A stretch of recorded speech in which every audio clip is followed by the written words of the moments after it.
ஓம் சாய்ராம். சாய் பாபாவின் குரல்.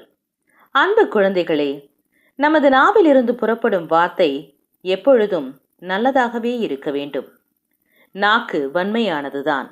நாவின் உதவியோடு உருவாகி வெளிப்படும் வார்த்தை அதைவிட வன்மையானது. பேச்சாற்றல் மனிதனுக்கு கொடுத்த மிகப்பெரிய பரிசு.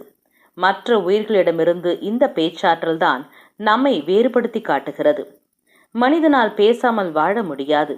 மனதில் தோன்றும் எண்ணங்களுக்கு பேச்சுதான் வடிவம் கொடுக்கிறது. பேச்சு என்பது மிகப்பெரிய கலை.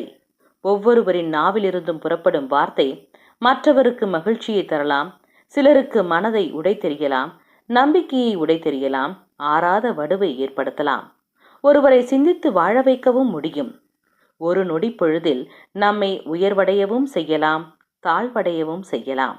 அதே நேரத்தில் நமது நாவிலிருந்து புறப்படும் வார்த்தை மற்றவருக்கு மகிழ்ச்சியையும் தன்னம்பிக்கையும் வளர்க்கும் விதமாக இருக்க வேண்டும்.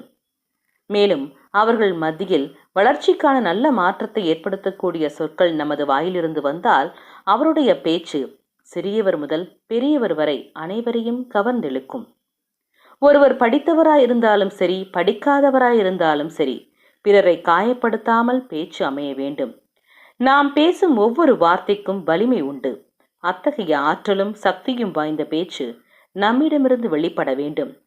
நமது பேச்சு பிறரை மகிழ்ச்சிப்படுத்துவதாகவும் எந்த வகையிலும் பிறரை காயப்படுத்தாததாகவும் அமைய வேண்டும். ஒருவரிடம் பேசும்போது சூழ்நிலைக்கு ஏற்ற வகையில் சிந்தித்து நிதானமாக பேச வேண்டும். சாயை பணிக அனைவருக்கும் அமைதி நிலவட்டும். என்றும் உங்கள் நலம் விரும்பும் பராசக்தி.